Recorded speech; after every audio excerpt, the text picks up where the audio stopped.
Okay, so good morning, everyone. So our speaker today is going to be Pawel Caputa from the University of Warsaw, and he's going to tell us about complexity in the Krylov basis. Okay, so thank you very much, Alicia, and all the organizers for inviting me and giving me the opportunity to present this work. Indeed, I'll talk about complexity in the Krylov basis. I'm sorry for my voice from the air condition. It got a bit destroyed, but hope you can understand me. So I'm first gonna give a short, maybe holography-oriented motivation, and then I'll talk about Krylov basis and complexity for states and operators. And finally, in the second part, I will present results based on symmetry and as well as for the evolution of the thermofield double. And maybe if I have time, I'll discuss a little bit about operator growth. And finally, I'll conclude and post some open questions. And this work will be based on mostly on this first, does this work? Oh yeah, on this first paper, which was done in collaboration with the group at Penn and with Vijay, Javier, and King, yeah, that is a student. And actually, the second part of my talk will also be based on this paper with Javier Magan and Dimitrios Patramanis that is in the audience, and you can bother him with more questions. And then finally, this work with Shuvik Data, that is a postdoc at CERN, will appear at the very end. Okay, so maybe if you if you are more of a holographer, then you know that after almost 2 decades of entanglement revolution in Ads Cfd, that I say count from the famous paper of Ryu and Takayanagi, we have learned quite a bit about holography and black holes from the quantum information perspective. And in particular, we have made quite some progress on this question, how CFT states encode holographic geometry. And we have learned that entanglement is very important. And in particular, we have also developed quite some tools to probe this holographic geometry from the dual CFT states using some Rayleigh entropy, entanglement of purification, some pseudo entropies, capacities, and so on. All these tools have been very interesting and motivated by these first developments. But as you maybe know, and I'll try to motivate also in my talk, sometimes we need more fine-grained probes that go beyond entanglement, maybe due to the regime of very late times that we want to study our system in, or other reasons. And they are usually dubbed by this buzzword complexity.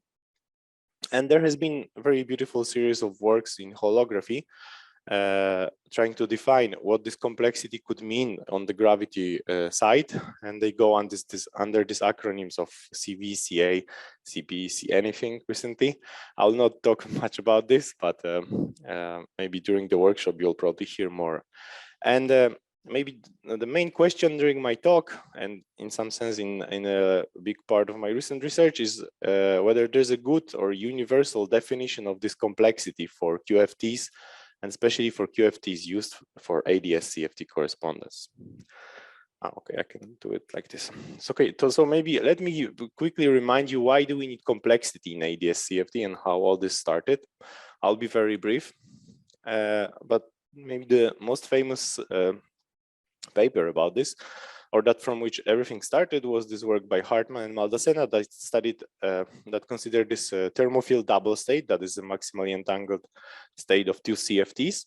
And they considered this non-trivial time evolution that corresponds to this evolving your system along these interesting slices of the ball. And in that setup, they computed entanglement entropy, and notice that this entanglement entropy, like in many quench setups, it evolves linearly and then saturates after some time of order the size of the interval. But from the picture, people quickly realized that actually, after this short time, there's still something happening in the geometry, namely the slices inside the black hole, they grow with time. So basically, this Einstein-Rosen bridge continues to grow already after times that entanglement is saturated. And Lenny pointed that actually maybe entanglement used to compute this entanglement entropy like RT or HRT might not be always enough to capture all the information about dual geometry. and he asked this very nice question: what is the, well, or people start asking this very nice question: what could be the CFT dual of this Einstein-Rosen-Bridge growth? And then he proposed that it could be something related to the circuit complexity, maybe of the thermophile double state evolved with time. So that was one of the original motivations.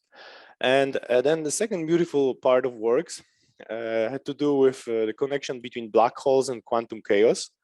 And this works by Schenk and Stanford, and Roberts and Stanford, and also works with Laney, where they considered, again, this setup of thermophile double state, but now perturbed by some very light operator at some time in the past.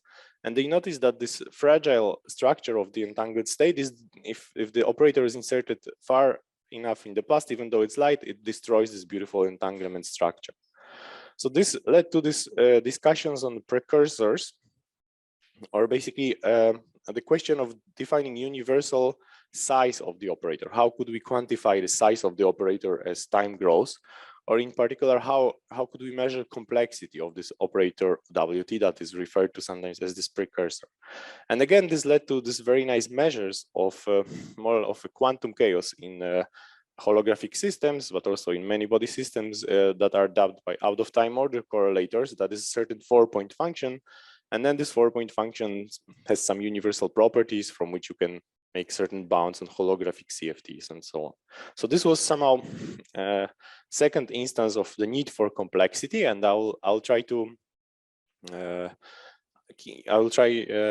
hope you can keep these two motivations in mind in the remaining part of my talk. Okay, so after this works, there has also been a zoo of QFT proposals for complexity.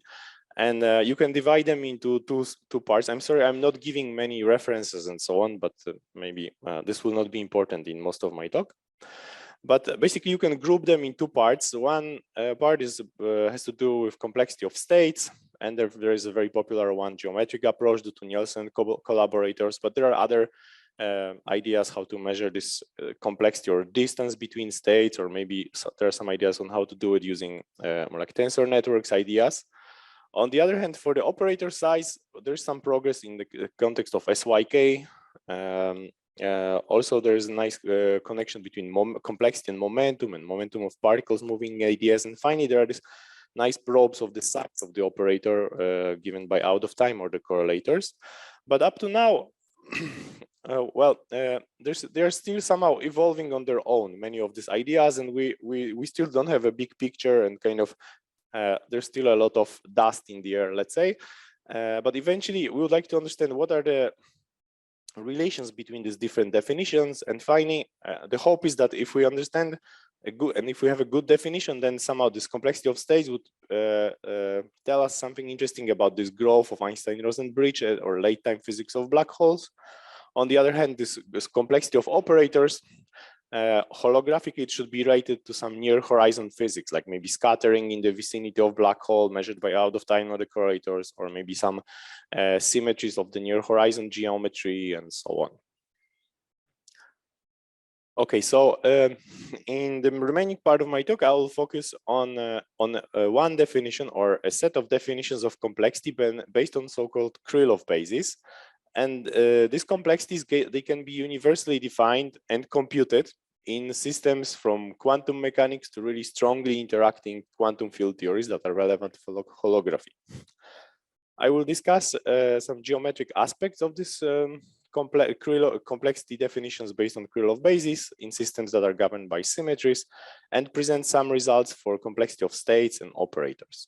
And my talk will be mostly these definitions, and basically kind of notation will be based on this paper. But let me also mention that there has been a set of beautiful works that are quite recent, but that we build upon, that has to do with the growth of operators and using this idea of Krylov bases, due to mainly this group at Berkeley, and also many people that did very nice progress, including some of you in the audience. Okay, so let me start with the simple formulation of the problem and the definition of this Krylov basis. So let's say we have some unitary evolution. So we have the state psi of t that is obtained by applying some unitary on some reference state psi 0. You can think about it as really Hamiltonian real-time evolution, but actually this is very general. So you can. It's also very useful to think about it as just some quantum circuit with some circuit Hamiltonian and some circuit time t. And formally, you can actually expand this state in a power series in time with this state psi t that are defined this way. So we have all the powers of the Hamiltonian acting on this initial psi 0. So we have psi 0, h, blah, blah. And of course, in most of the systems that we deal with, these states, they don't form a basis and they are not orthogonal. So the idea of the Krylov basis is actually just to build a basis out of this different powers of this circuit Hamiltonian or the real Hamiltonian acting on this initial state psi 0, using something that you know very well, namely the Gram-Schmidt orthogonalization procedure recursively, step by step. So applying 1, Hamiltonian, 2, 3, and so on, and making sure that this next state that we labeled as Kn, they are normalized and also orthogonal to everything before it. So in this context, actually this method has been very popular and already in the 60s, and basically has been very fruitful in studying many integrable and also quantum quantum chaotic models. And there, this procedure of constructing this basis is actually usually dubbed as this so-called Lanczos algorithm, also in computer science, actually. And this Lanczos algorithm can be defined in this recursive way for any n from 0 to as many as you need, actually. And first, you basically start with some vector Kn, you act with the Hamiltonian, you subtract this coefficient an, and also this state, the previous one to this one to Kn, and also with some coefficient Bn. And once you have this vector an, then you just normalize it, and the normalization of an is defined as this coefficient bn. And you will see that these coefficients, ans and bns, they are very important. They play a very important in this story. They have their own name, so-called Lanczos coefficients.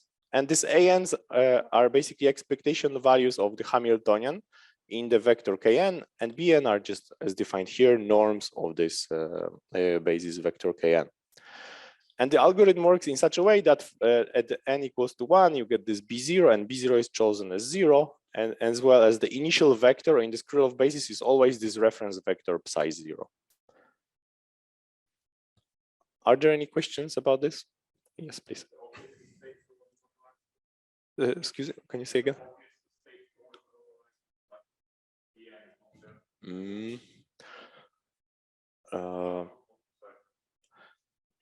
Well, I'm not sure if it's obvious, but in most of the cases that we study, it is normalizable.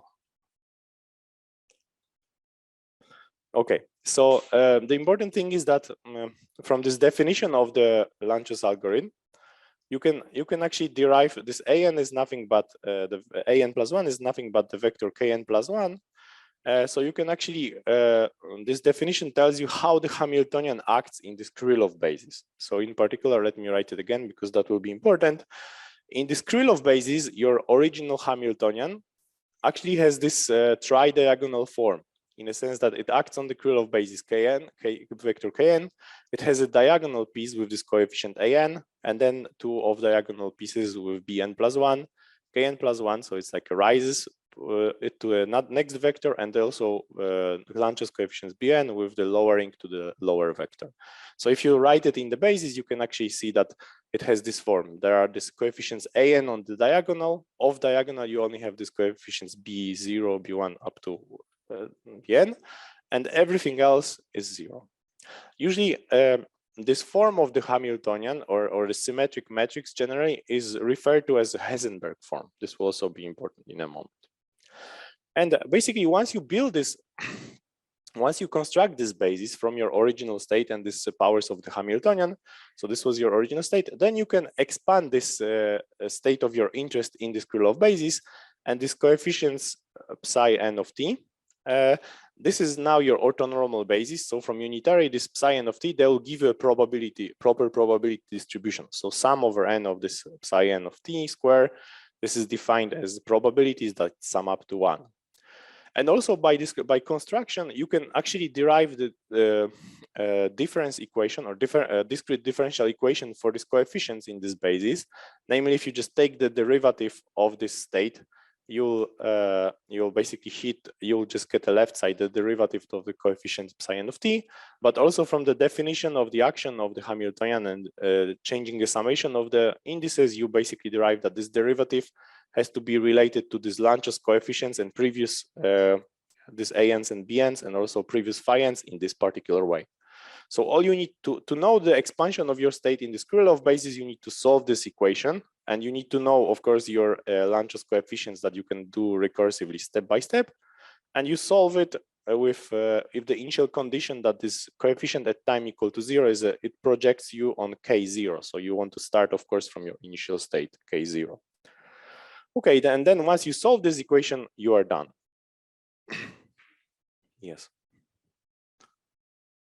So I'm wondering, so if you choose a special initial state psi naught, you're not like going through all the possible states. Exactly. Right? So everything I'm talking about here is quite generic. So I'm talking about generic Hamiltons, but there might be some very simple state and then very simple choice of H that, for example, it already kills it after 1 or 2 steps. And then you will only need like 1 or 2 Krylov basis vectors. So the evolution will be trivial. But is it obvious that we can truncate at some point, or just practically? Well, yeah. So the procedure is done in such a way that, you know, you always truncate at the step where you cannot construct more orthogonal states that represent. Okay. Yeah, thanks. Okay, and then there's also a very important part of this. Let me just maybe repeat the very important point is that to know the expansion of your state in the Krylov basis, you can go through this Lanczos algorithm that tells you how to construct the Krylov basis, and then you're really interested in these coefficients in the expansion, and they satisfy this differential equation for which you need these Lanczos coefficients ans and bns. And these Lanczos coefficients, they can be extracted from a certain in a kind of a different way. So they are captured, or in some sense encoded in the so-called return amplitude. Actually, in many body systems, you also find very often that this return amplitude is called the autocorrelator or Loch-Schmidt amplitude, and it's defined as an overlap between the state at time t0, so this is the state reference state that you start with, and then the state at time t. So basically, this is a probability amplitude that you do some evolution and your state remains the same as at the beginning. And by definition, this is just an expectation value of this e to the iht in this initial state, and it's also related to this coefficient in the Krylov basis, zeroth coefficient star. This is the definition. And how the Lanczos coefficients are related to this return amplitude, namely, once we know the moments of S of t, so basically all the derivatives at t equal to 0, they are basically the moment, nth moment is given by the nth power of your Hamiltonian or circuit Hamiltonian, the real Hamiltonian computed in this initial basis vector 0. And once you know this moments of the Hamiltonian, you can know, of course, everything is recursive, so you can know them up to order n, but sometimes you can compute infinitely all of them at once. But once you know them, or some number of them, then there's a nice kind of computer science algorithm that tells you how these moments mu n are related to this Krylov Lanczos coefficients an. So basically, they are related to some paths that you have to unwrap something called a Markov chain, and in this Markov chain, basically the nodes of the chain at the very bottom are given by this moments mu n. So this is moment mu0, mu1, mu2, mu3, and then basically you draw the paths that are either horizontal or like off diagonal, and you label them by ans and bns, depending on the layer of this graph. And basically paths, the non-trivial paths that go to these nodes mu2, mu1, mu2, mu3, mu4, you basically multiply, you consider all the possible paths and multiply the labels of these paths to get the relation between the moments and the Krylov basis. So for example, if you consider only the first moment, which is the expectation value of IH, this is only the moment that takes you from zero. This is only the path from 0 to 1, and it's given by IA0. On the other hand, if you consider the second moment, so this is the path that takes you to up to this mu2, then you have to add the contribution from these two paths. So the first contribution is basically just 2 times A0 square. This is this first part, and the second one is this is the second possible path, which is IB1 square. And so you can construct it step by step like this. So if you have this return amplitude S of t, and this will be also very interesting and important for the application. But so let me stress this, that in some sense the interesting physical information that is hidden by these Lanczos coefficients is encoded in this S of t. And depending on the state that you want to study the evolution of, the initial state or the Hamiltonian, you will be interested in this particular form of S of t. Okay, and then before I go to the definition of complexity, let me maybe on the same footing define how you can think about the growth of operators.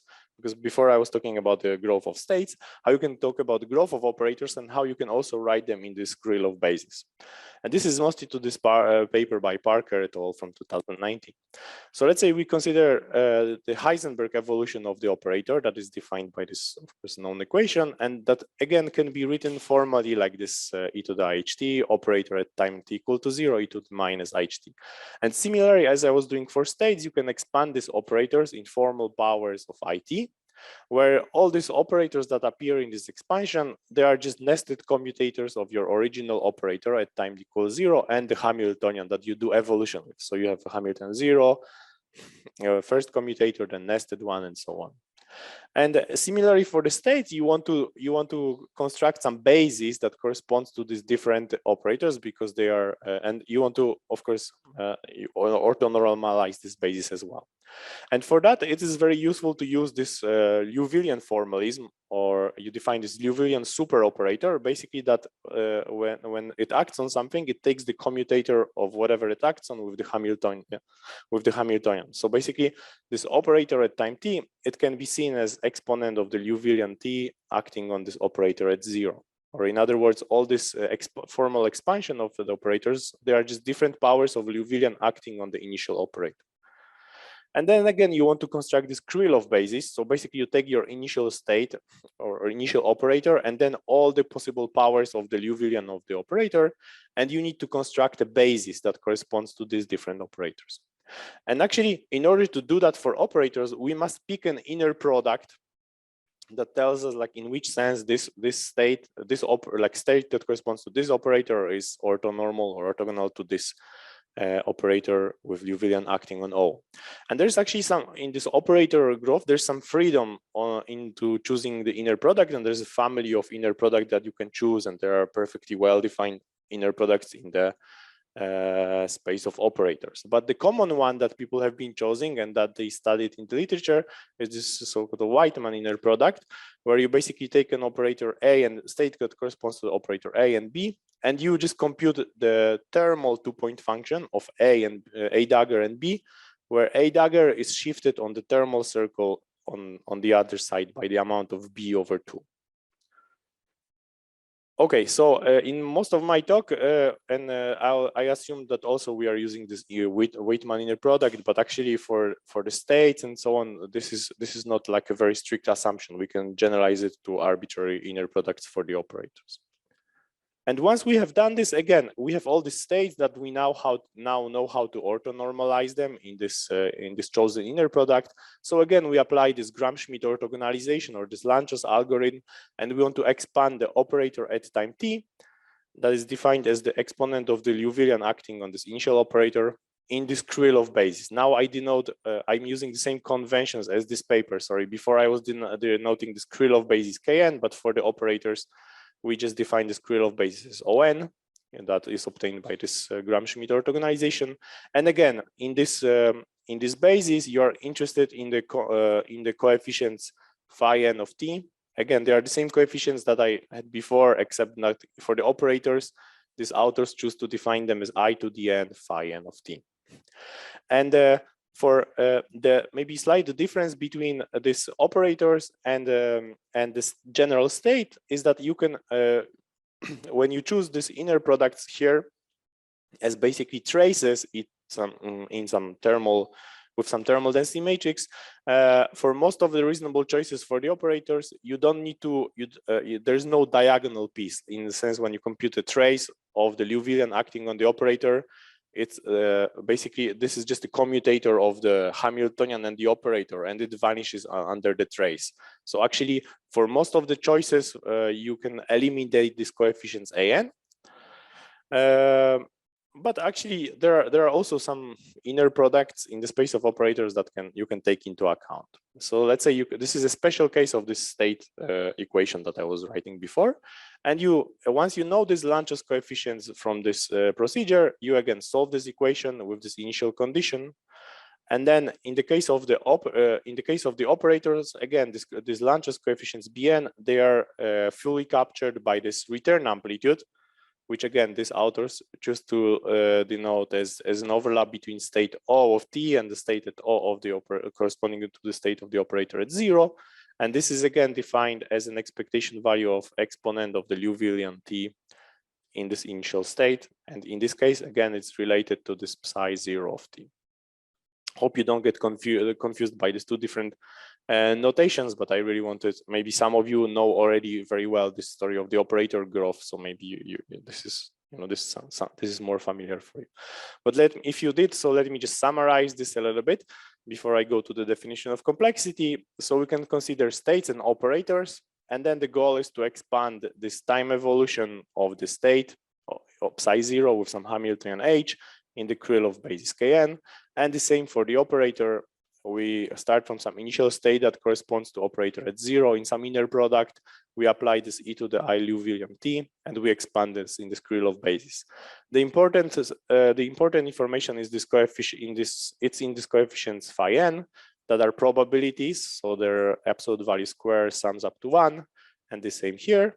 They satisfy this general equation with Lanczos coefficients ans and bns for general states. Whereas for operators, you can choose the inner product such that you eliminate these ans, and you have a simple equation. And then in both cases, you have to have an initial condition that at time t equal to 0, you project on k0 or o0.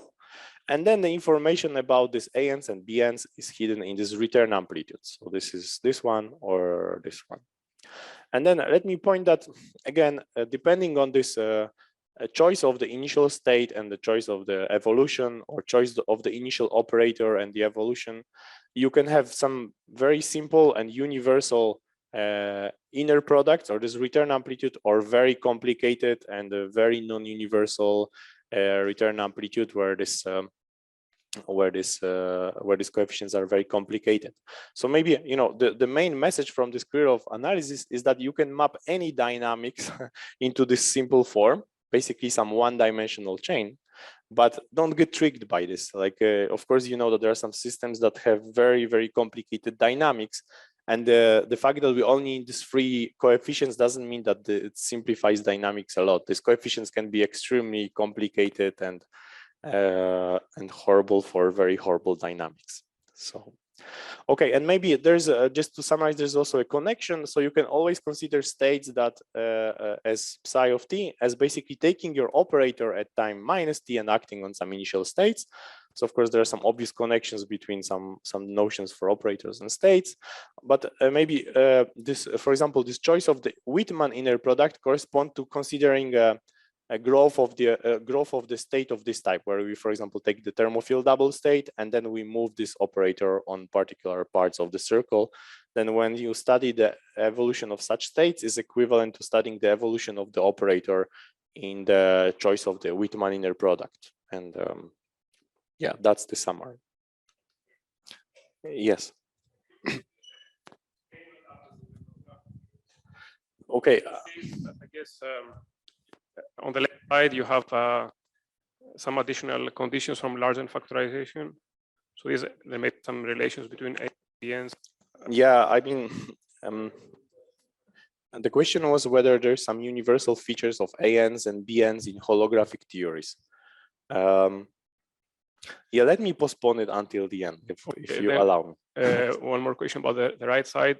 In that case, if you start with a single trace operator O. You mean here?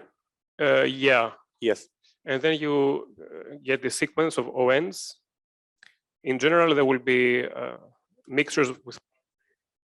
Yeah, in general. And how important components are as a function of T? I mean, is there some time scale where they become very important while at early times they're not? Or? Yeah, I guess this hasn't, well, so of course, this I'm just giving you some framework, and then depending on what you choose for O, then you can make some general statements. So if you choose O to be, say, some simple primary operators or like single trace operators, then you'll get some universal structure for S of T. You'll be basically, and the choice of the Whitman inner product, for example, you'll be talking about thermal 2-point functions. In this S of T will be just this thermal 2-point function, analytically continued to some real time. And yeah, for those thermal 2-point functions, we more or less know how they should behave in holographic models versus integrable models. But in some sense, this is as much as we know for the universal part. If you choose this O to be complicated, then you run into 4-point functions, and if you take multi-trace operators, then there will be some correlator of some multi-trace operators and so on. So I don't know. But even if you take O of T to be a simple, yes, you're trying to express O of T in terms of time, right? I'm trying to. You're expressing O of T in terms of operators at zero. Okay. Yes. So even if OT is very simple, right-hand side may be very complicated. Yes. So the question is, if the matrix contribution on the right side, if you can say something about it. Yeah, as far as I know, this has not been really studied generically yet for like some single multi-trace operators. Yes.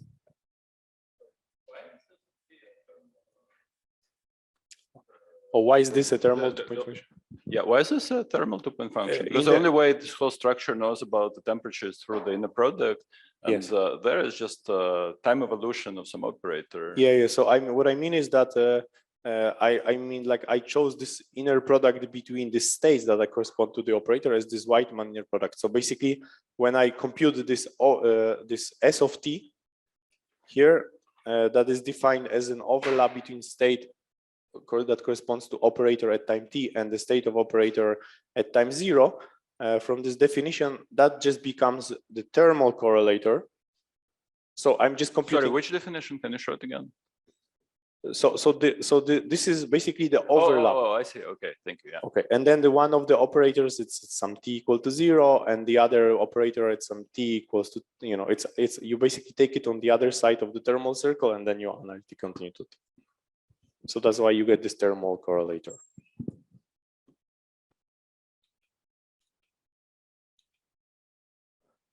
Okay, so now with all this long introduction to this Krylov basis and expansion of the operator, that maybe it's familiar to you, but I hope it's something that you will take home with you. We are ready to define the so-called Krylov complexity as in this paper, or maybe this generalization for states that we like to call spread complexity. And basically this dynamics that you get for these coefficients, so basically this differential equation here or here, actually it was mostly this was the original one here.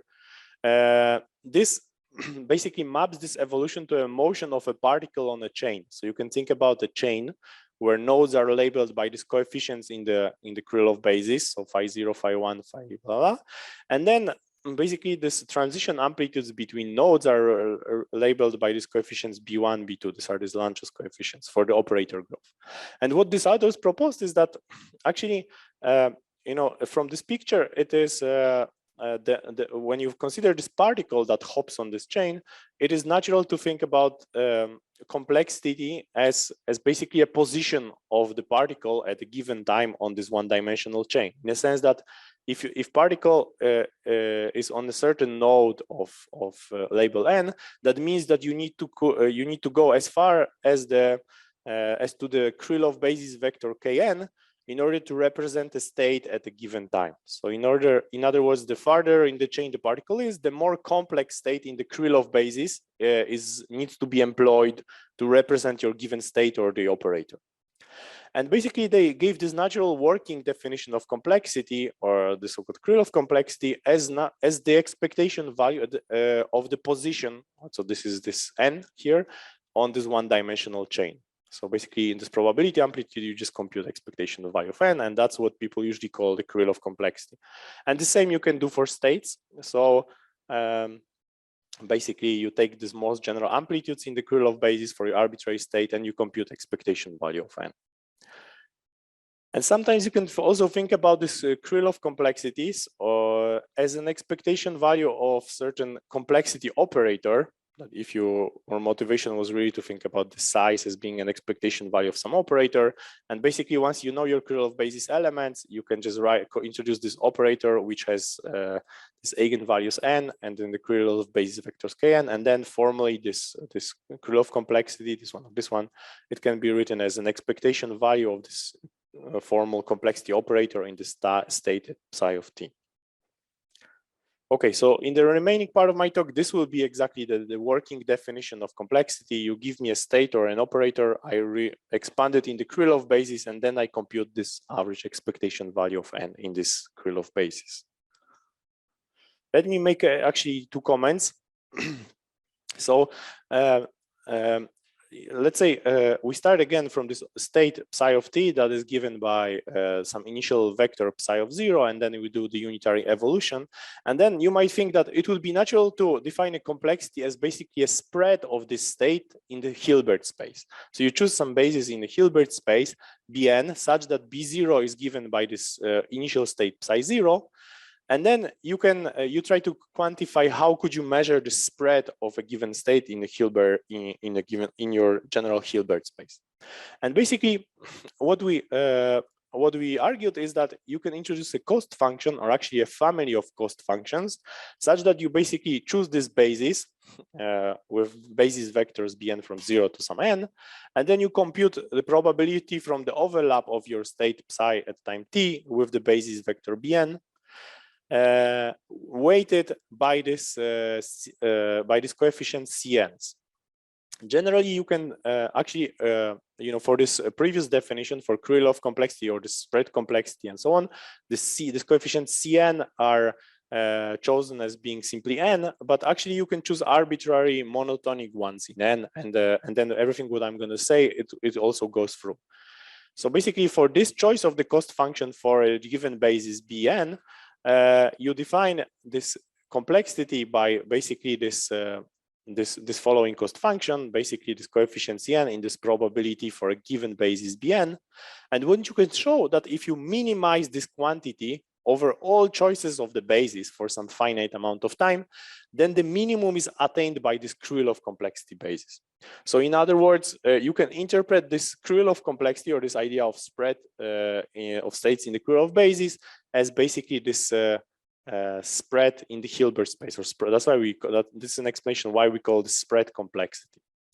Actually, this minimization is not obvious. If you consider a discrete time evolution, it's very clear to see why this Krylov basis, or basically basis that you build by Gram-Schmidt orthogonalization, is the one that is minimal. Basically, if the coefficient Cn's are monotonic and like positive in n with any power, then you can always decompose your state at time t as something in the Krylov basis plus something orthogonal, and this orthogonal will always, with this positive coefficient, will give you a bigger contribution to this quantity than the one only from the Krylov basis.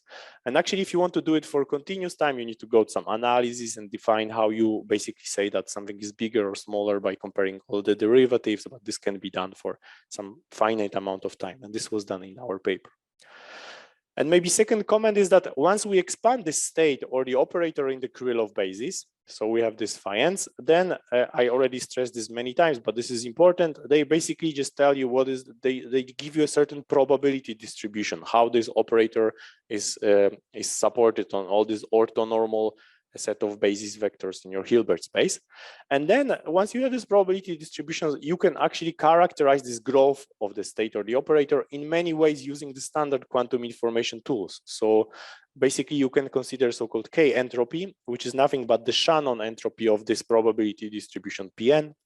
You can, moreover, you can consider variance. So variance involves like some elements of n square minus the square of complexity and so on. This is maybe if you are wondering why are we choosing n instead of n square or n to 200 and so on. So you of course you're free to choose, but this is just some different. You can build. There's a better way of build a different measure from different powers of n in this state. There's also an analogous definition of capacity of entanglement for this basis you can study. And finally, you can define some complex. It's also natural to define some entropic measure of complexity, basically by computing this K variance and exponentiating it. And sometimes it actually gives very similar results to the Krylov basis or spread complexity. Okay, so this was a very long. This was a very long introduction, but I wanted to convince you that there's a natural way of using this, expansions and orthogonalization to define states and operators in this Krylov basis to measure their spread in the Hilbert space. And once we define it, then we can measure this complexity by a certain position of this particle on the chain in a very universal way for states and operators, as I was motivating of what we would like for complexity. So now let me just give you quickly some preview of results. How do you actually compute in practice, how much you can do analytically and how much you need to do for numerics. And also in these interesting setups that I discussed in the beginning. So actually, as always, it's nice to have some exactly solvable example where you see like how everything pops up analytically and what kind of forms for this Blanchos coefficients you can get. And this actually can be done if you consider basically a symmetry setup. So let's consider your favorite SL2R or SU1 common algebra given by this free generator L0, L1, and L-1, and consider a natural basis in the Lie group, basically given by all the powers n acting on some highest weight state h. So you would introduce these normalized vectors hn, that is just a norm, and then L-1, which is the raising operator acting on this highest weight state. And in this basis, you know that this L0, L1, and L-1, they act in a certain way that this is basically a Hamiltonian-like thing. This one is a raising one, and then this one is lowering with appropriate coefficients. So actually, if you stir a little bit about this, and if you remember this Heisenberg form, if you consider a Hamiltonian of this type with some gamma L0 plus alpha L1 plus L-1, and then this Krylov basis given by this Lie group basis Hn, then actually this Hamiltonian based on the symmetry group will automatically have this Heisenberg form. So if you have such a Hamiltonian, you can immediately read off what will be the value of the Lanchos coefficients, ANs, which was just a diagonal part. So it will be gamma times this thing that comes in front of the diagonal piece, which is H plus N, and also B coefficients Bn from the definition, if you remember. Maybe you don't remember. So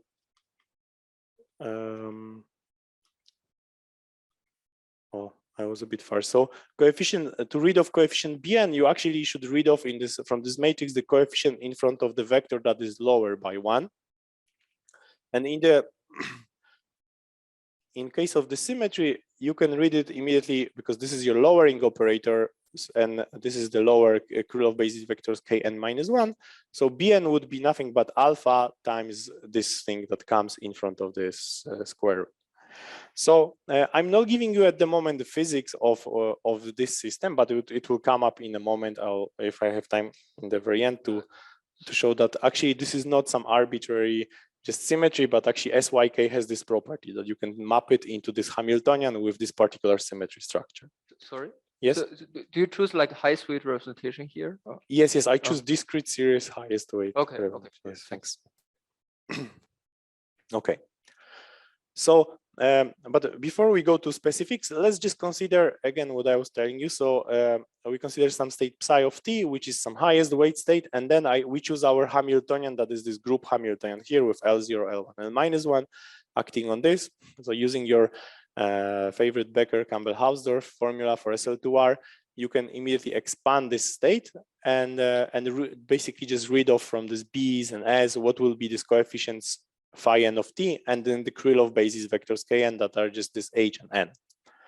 And actually you can, in that case, you can just immediately verify that this amplitude solve your discrete Schrödinger equation that we talked about with these ANs and BNs given by the group.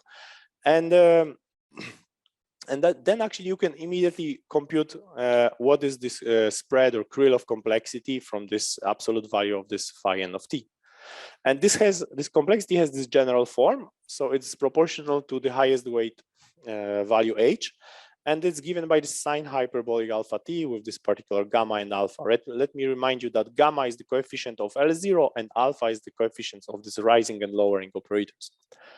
And you can see actually just some general features, but also the role of these Lanczos coefficients of ANs. So for example, if you choose these ANs to be 0, simply like we have for the operator growth, or if you choose, or in more general, if you choose these gammas to be smaller than 2 alphas, then this complexity for late times, it will grow exponentially with time. So the sine hyperbolic just becomes exponent.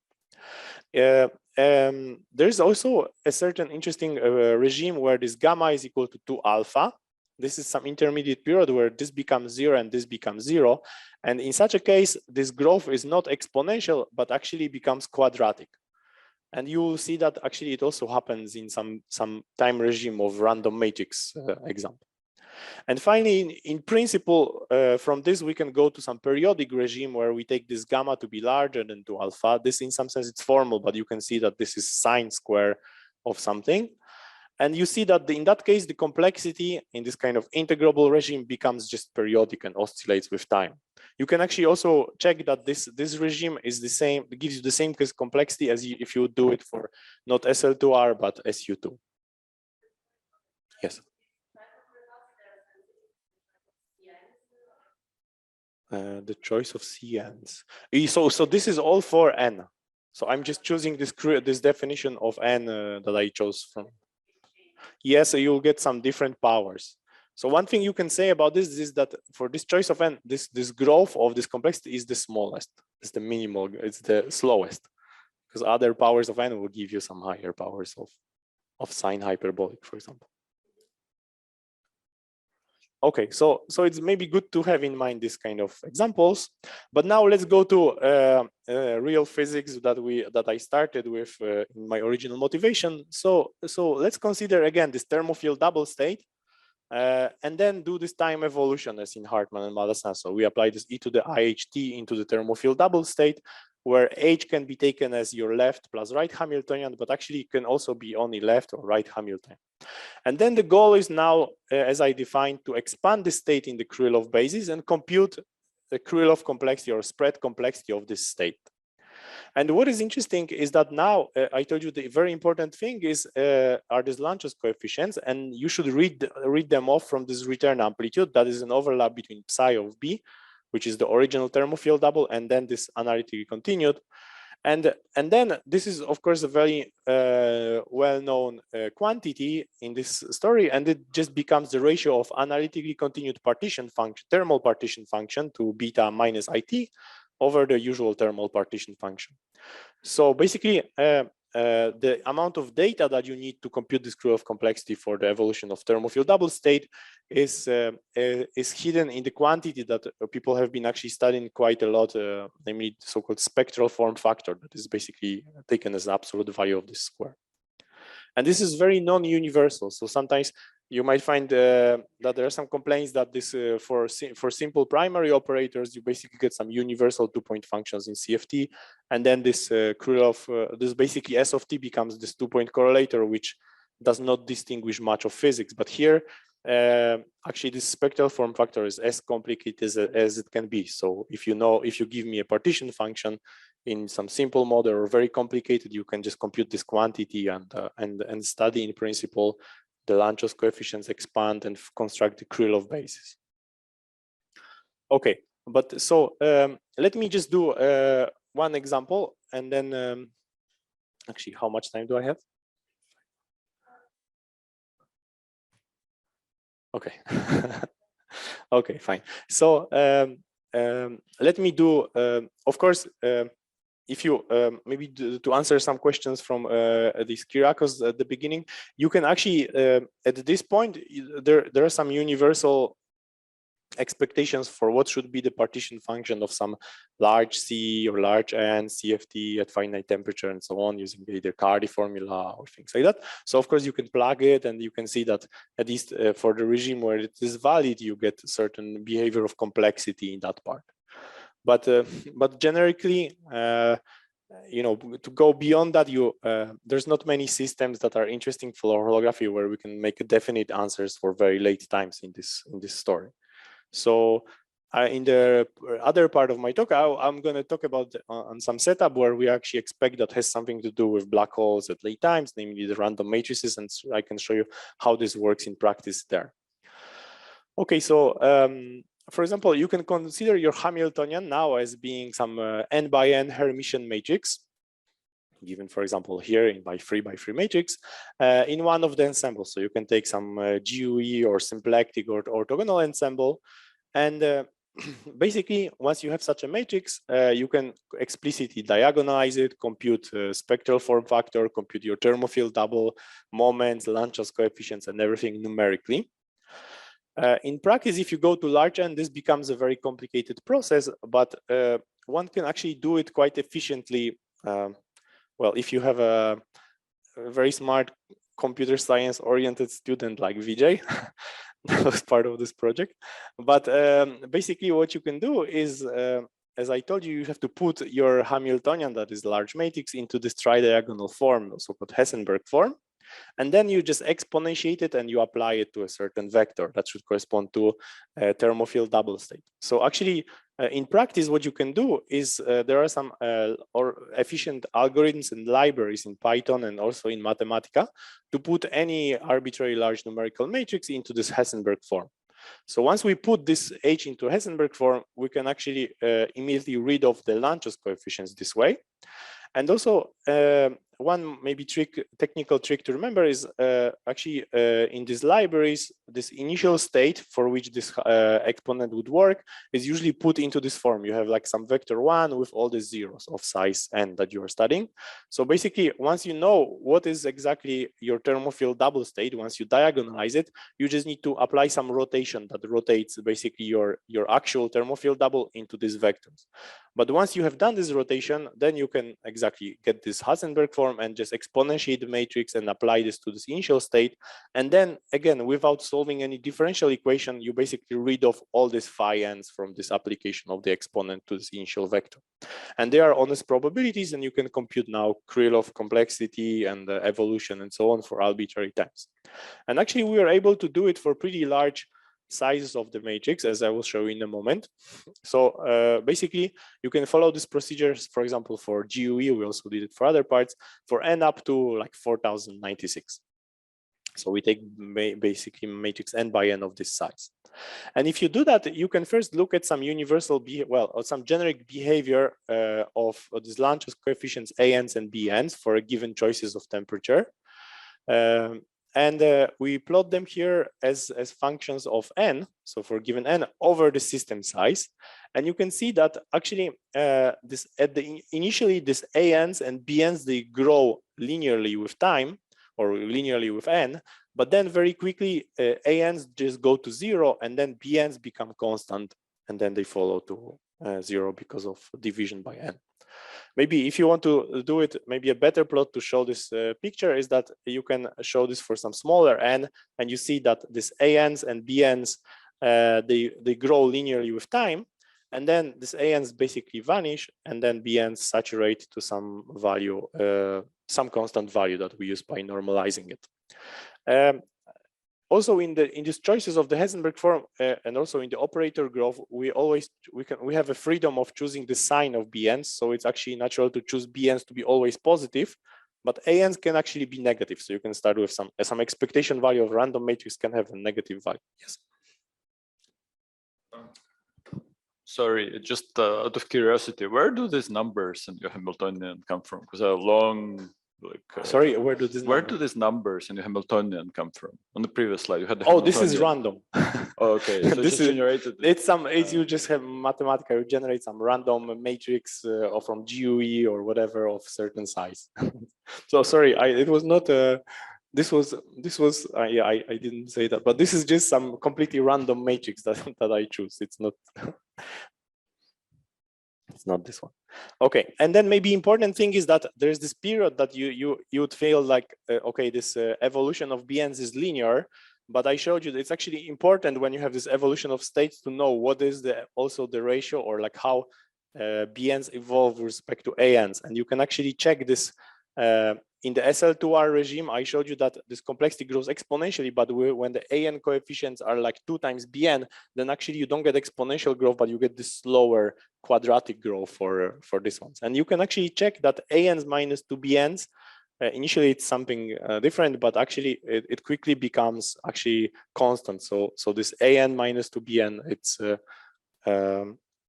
we actually also hit that regime in the context of random matrix. Okay, so let me now present the results for this evolution of complexity. This is plotted as time appropriately divided by the inverse temperature beta. And at early times, we get this universal growth. This is all the plots are for the growth of thermophile double state for given inverse temperature beta. And then initially, we get this quadratic growth. But actually, we studied this for many cases of different sizes of the matrix and different temperatures. And we observe maybe similarly, okay, so maybe this is good to present this here. So if you remember from the spectral form factor, you also have this universal 4 regimes where the spectral form factor, the log of spectral form factor as a function of log of t, has this initial slope where it basically decays to some value that is called the dip. And then there's a period called the ramp where it starts increasing, and then it finally plateaus for very late times. So what we noticed is that we also notice 4 different periods in the evolution of this complexity, in a sense that we have a initial ramp where there's an evolution up to some peak, then we get a slope, and then finally this Krylov complexity or spread complexity plateaus at some particular value that depends on the temperature. Let me just tell you that actually the important thing is that actually the sizes, so basically the time scales for when this reaches this particular peak and whatever each values, we could not confirm whether they really correspond to exactly the same parts, except like this is roughly, of course, the initial growth, but whether the time of the dip is the same as the time of the peak, we could not confirm this from the numerics. So this is something one should still determine. But one of the interesting things that we could confirm is that actually this Krylov complexity or spread complexity is sensitive to a certain interesting correlation between eigenvalues of the matrix. So for example, you see these darker colors that show the peak and the slope. They are given by the honest answer for say this GOE or symplectic or actually orthogonal. In this case, actually, this was for GUE. But in all these cases, we have this peak and slope. But actually, if we, instead of taking that Hamiltonian, if we just take eigenvalues of the Hamiltonian randomly from the semicircle, so basically we would remove the correlations between the eigenvalues. This is the plot in the lighter colors. We get rid of this peak and the slope. And similarly, if you plot the spectral form factor with removing these eigenvalues, actually you're not going to get a dip and a ramp. So this lighter peak is exactly the one for the Hamiltonian that we draw this from the semicircle. And maybe here it's actually also nice to see this one-dimensional evolution of the picture. In the picture that initially we start in the Krylov, so this is the plot of the probability distribution for this random matrix. Initially we start with this vector K0, but then as time progresses, this probability goes in this Krylov or in the Hilbert space ballistically. So we have basically these parts that evolve and evolve, and here we explore more and more complicated Krylov basis vectors. But also it's not just one peak moving to the right, but actually also there's also support at some initial vectors. And then there's this time of the peak that we can actually confirm that you reach the most complicated, because the Hilbert space is finite dimensional. So this is the time where you reach the most complicated vector in your Krylov basis.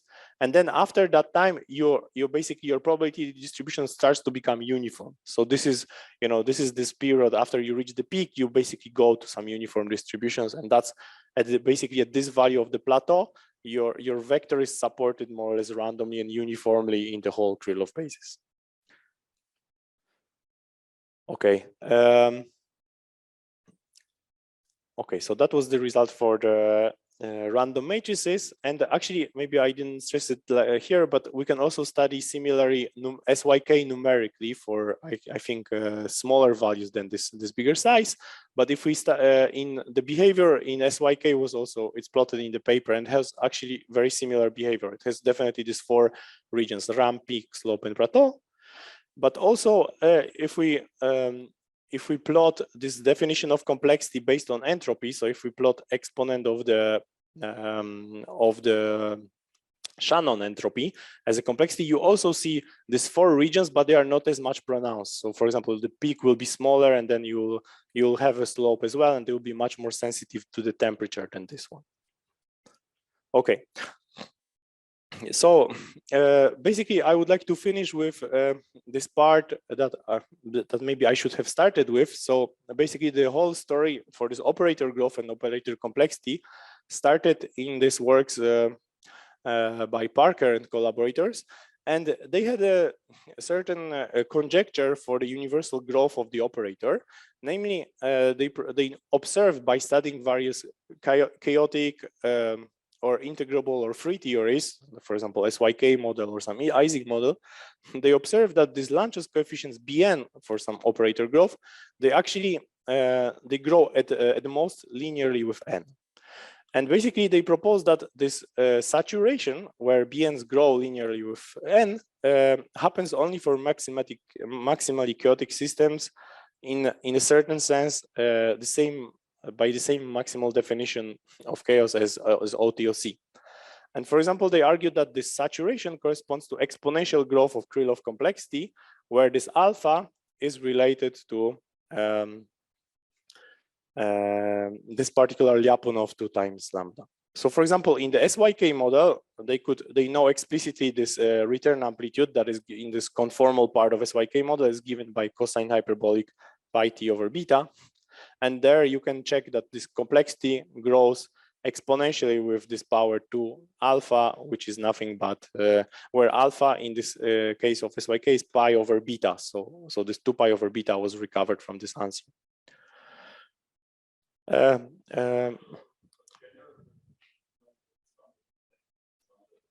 No.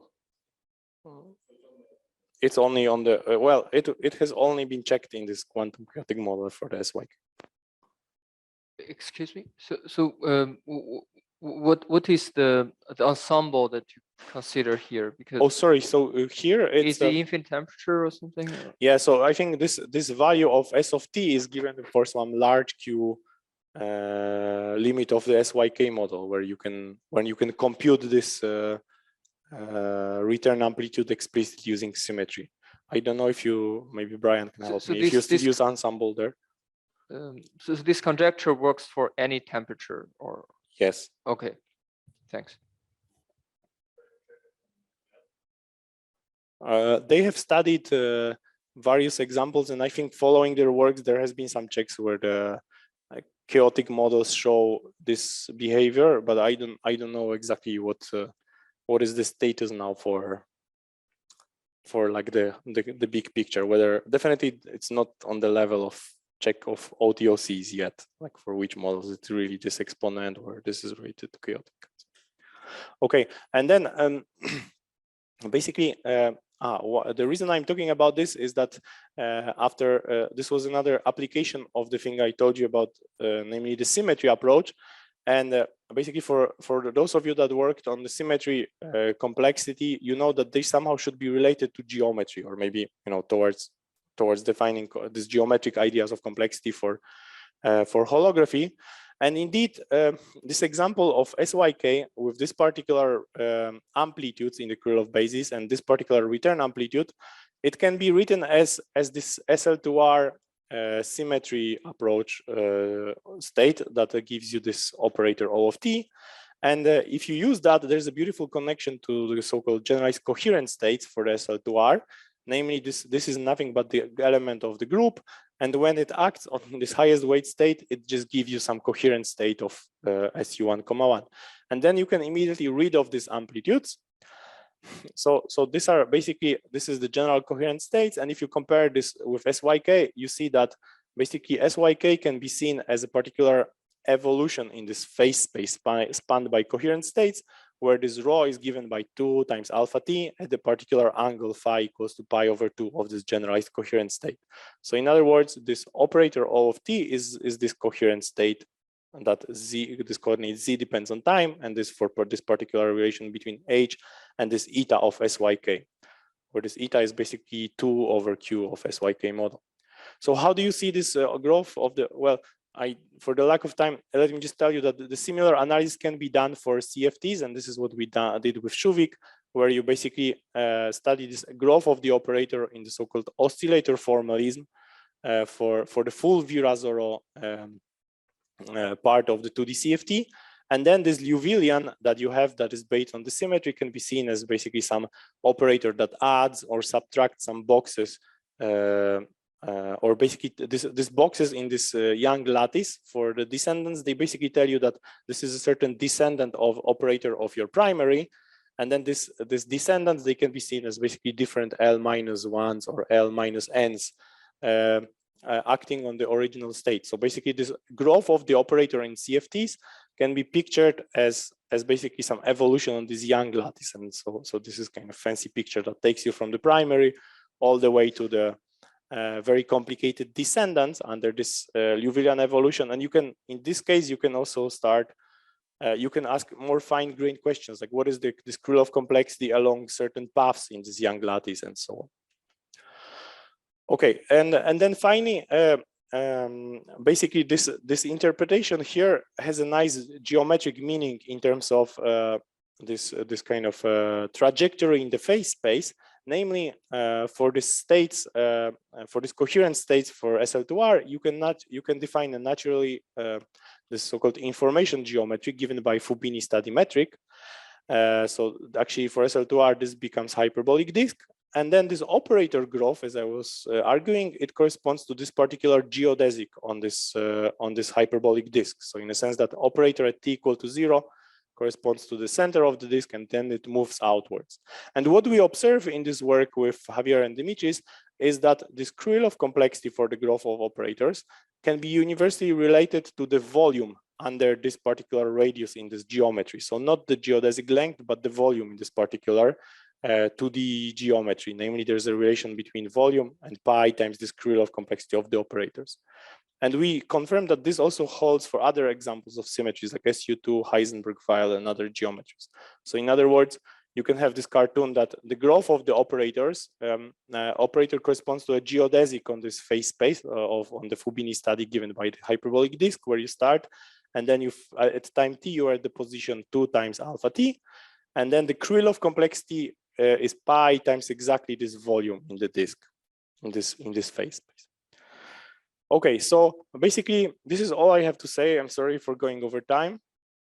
I wanted to convince you that this spread complexity or Krylov complexity and the Krylov basis tools are very useful, and they are universal in some sense, probes of states and operators in arbitrary quantum systems. I showed you some examples for random matrices, for operators, and for states using symmetry that are kind of nice to put our hands on without doing heavy numerics. You can see what's happening using symmetries. But again, of course, when you want to study something like random matrices and so on, you have to go to numerics, and this can also be done very efficiently. And we notice some universal behavior of this complexity, basically similarly to spectral form factor. It shows 4 regimes of ramp, peak, slope, and plateau. There's still many things to do, like, for example, what's the dependence on the initial state? What if we evolve some complicated mixture of primaries and so on instead of thermophile double? Is it very different? How we can detect that? How do we study this? Can we use it as a probe in to probe basically integrable versus chaotic models? There were already some questions about this. I think we are at the very early stage of that developments. Finally, it's actually, since this definition is very simple and very general in some sense, it gives us also a universal complexity for many body systems. You can, for example, check that it's actually sensitive to topological phases. And since also it uses interesting, like this log-Schmidt amplitude, it might be also sensitive to the so-called dynamical quantum phase transitions. And finally, the important thing for this workshop and for us is really just try to see, well, if you like this definition, and if we finally have some definition that we agree on for states and operators, we can now really try to understand what is the universal behavior for generic holographic CFTs, like what is the large C scaling of this return amplitude, what are the operator, what is the holographic operator growth, and what is the holographic thermophile double growth in most generalities. And finally, it would be nice to understand the connection to holography, near horizon geometry, or maybe Berry phases, another story, but this is, this is just the beginning. So thank you very much and stay tuned.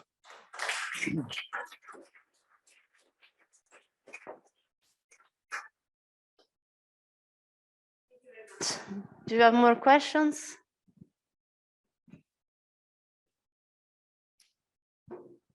Yep. So how sensitive are these results to your definition of the inner product?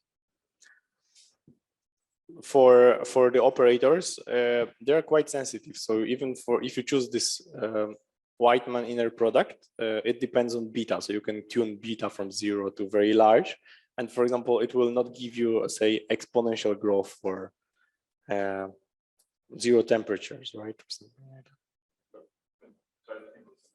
Yeah. So I think there has been very nice work by basically Demarsky and Gorsky, where they consider maybe a general family of inner products for this Krylov basis evolution, and they had some arguments like how one could classify basically certain growth of the operators based on these classes they studied. It's very similar to the classification we did using coherent states. So you have this SL2R, SU2, or Heisenberg Weil classes where complexity shows different growths, but it's certainly sensitive to the choice of the inner product, at least in cases that we studied. In many body systems, actually, people where, for example, you take some real spin chain on with some periodic boundary conditions and so on. There's maybe the questions that one is interested there are a bit less sensitive to the particular growth, because this will not be exponential growth of complexity. So you care more about AN, these Lanczos coefficients for classifying the models, and those results might be less sensitive to the choice of the inner product, at least from what has been studied mostly in this works, for example, by Julian Sonner collaborators. I think that there seems to be not so much sensitivity to the inner product.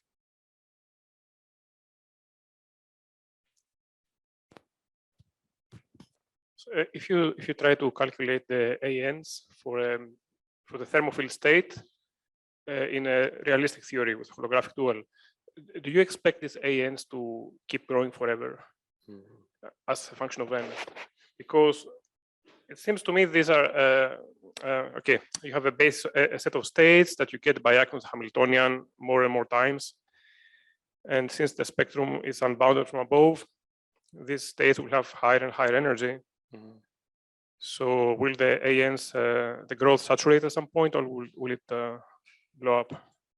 I think the expectation is that for ANs the growth should saturate, but what's exactly the mechanism? I don't think we know. Why is it? Is it because I mean, it's natural to expect that these ANs are even if you just take this thermophile double, so ANs correspond to the expectation value of the Hamiltonian, but in the Krylov basis vector Kn. And of course, there are some simplifications if you assume that all the correlators or the endpoint functions of certain operators, the Hamiltonian or something, they will factorize. So if you have this factorization, there will be definitely, this is not generic and this might simplify, but even without factorization, the thermophile state has unbounded support in energy, right? It's a sum over all energy with exponentially suppressed factors. So when you act with Hamiltonian, the more times you act with it, the more you enhance the high energy component of the state. yes. And I don't see how there is an upper limit to this if you multiplying with Hamiltonian. Yeah, for some model, like of course, for this random matrices and some. Yeah, that's more like a spaces. macrocanonical truncation that you did, right? Yes. Because you have the bound of energy, but in a realistic theory, there's no.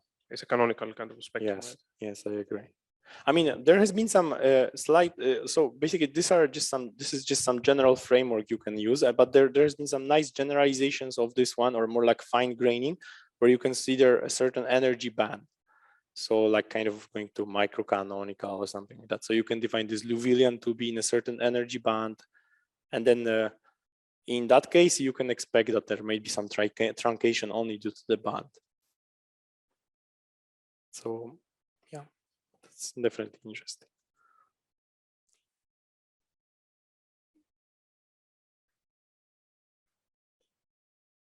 Okay, thank you very much, Pawel. Thanks.